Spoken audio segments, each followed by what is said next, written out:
केंद्रीय गृह मंत्री अमित शाह ने उपराष्ट्रपति पद के चुनाव के लिए विपक्षी इंडिया गठबंधन के उम्मीदवार सुप्रीम कोर्ट के पूर्व जस्टिस बी सुदर्शन रेड्डी पर नक्सल समर्थक होने का गंभीर हमला किया है। बहुत बड़ा हमला है ये और गंभीर आरोप लगाया है।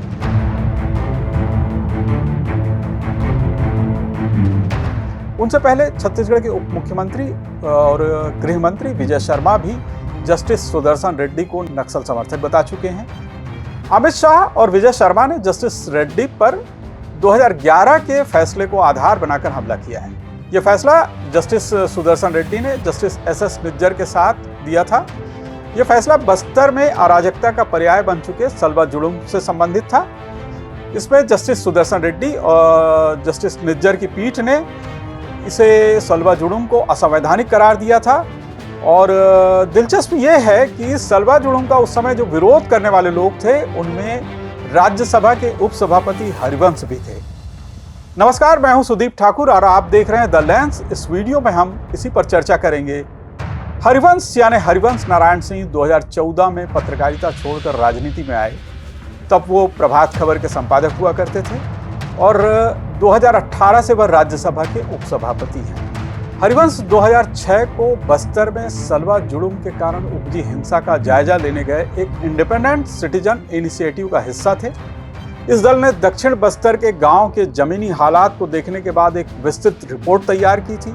उसमें बहुत बड़ी चर्चा थी, सलवा जुलूम को लेकर के हिंसा हो रही थी और आदिवासियों के बीच टकराव की स्थिति थी।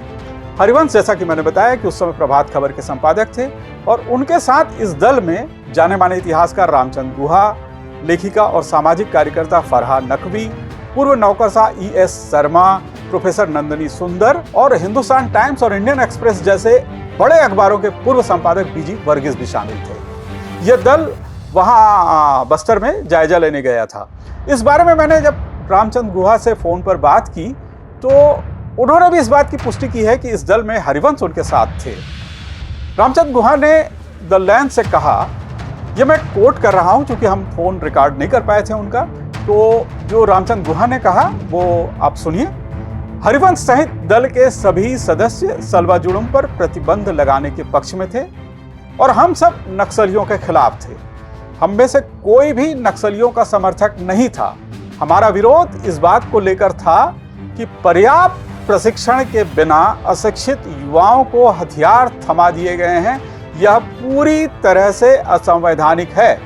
इसके बजाय नक्सलियों से निपटने की जिम्मेदारी पुलिस और सुरक्षा बलों पर छोड़ देनी चाहिए। यह वक्तव्य है रामचंद्र गुहा का, जो उस दल का हिस्सा थे जिसमें हरिवंश भी थे। यह दल 17 से 22 मई 2006 के बीच 6 दिनों तक दक्षिण बस्तर का इसने दौरा किया था।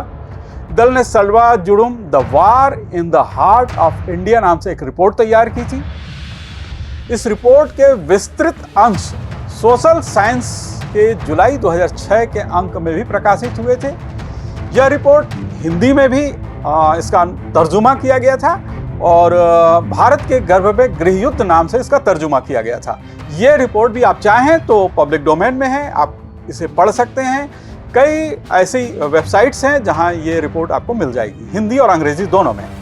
तो रिपोर्ट में विस्तार से बताया गया है कि कैसे जनवरी 2005 में पुलिस ने प्रत्यक्ष और परोक्ष रूप से गांव वालों को माओवादियों के खिलाफ एकजुट करना शुरू किया था और इस अभियान का नाम दिया गया था ऑपरेशन सलवा जुलूम।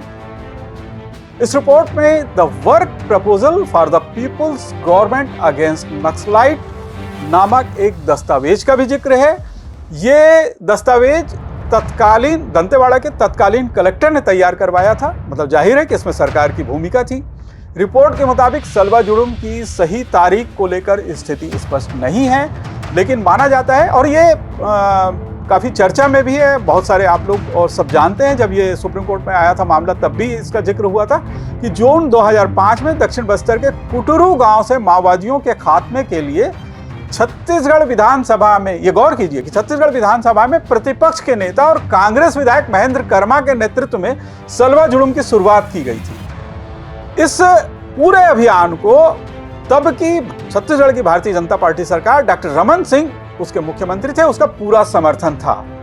ये रिपोर्ट कहती है, रिपोर्ट के मुताबिक इस दल के सदस्यों से बातचीत में, और ये बहुत ही गंभीर मामला है, कि एसपीओ जो विशेष पुलिस अधिकारी नियुक्त किए गए थे, जिस पर सुप्रीम कोर्ट ने रोक लगाई, उनमें से कई लोगों से इन लोगों ने बात की थी, तो पता चला वो 16-17 साल के लड़के लड़कियां थीं और ये सब नाबालिग थे। रिपोर्ट में खास तौर पर इसका जिक्र करते हुए ये लिखा गया कि संयुक्त राष्ट्र और अंतर्राष्ट्रीय श्रम संगठन माने ILO और UN की जो नॉर्म्स हैं, जो उनके कायदे हैं, उसका ये उल्लंघन है, उनके उस घोषणा पत्र का, उनके नियमों का उल्लंघन है कि नाबालिग बच्चों को हथियार थमा दिए गए थे। इस रिपोर्ट में सलवा जुड़ुम कैंप में होने वाले उत्पीड़न, हिंसा, आगजनी के ब्यौरे विस्तार से दिए गए हैं, जिसकी चर्चा उस समय के मीडिया में भी है। हम सब जानते हैं कि किस तरह से तब दक्षिण बस्तर के 600 से ज्यादा गांव खाली हो गए थे, 1.5 लाख से ज्यादा लोगों को विस्थापित होना पड़ा था। अनेक लोग, मतलब बहुत सारे जो लोग थे, वो बगल के आंध्र प्रदेश तक में जाकर उन्होंने शरण ली थी। उस समय की रिपोर्ट्स में ये भी देखा जा सकता है किस तरह उनको मुश्किलें आईं वहाँ उनके लिए, बल्कि वहाँ से लौटने की भी बात बीच में चर्चा में थी, लेकिन वो किस तरह से क्या है, ज़मीनी हालात अब भी मुश्किल हैं वहाँ। जिस फैसले के आधार पर अमित शाह या भारतीय जनता पार्टी या गृह मंत्री अमित शाह जो आरोप लगा रहे हैं सुदर्शन रेड्डी और निज्जर पर, खासतौर पे सुदर्शन रेड्डी पर, तो वो 2011 जुलाई में ये फैसला आया था।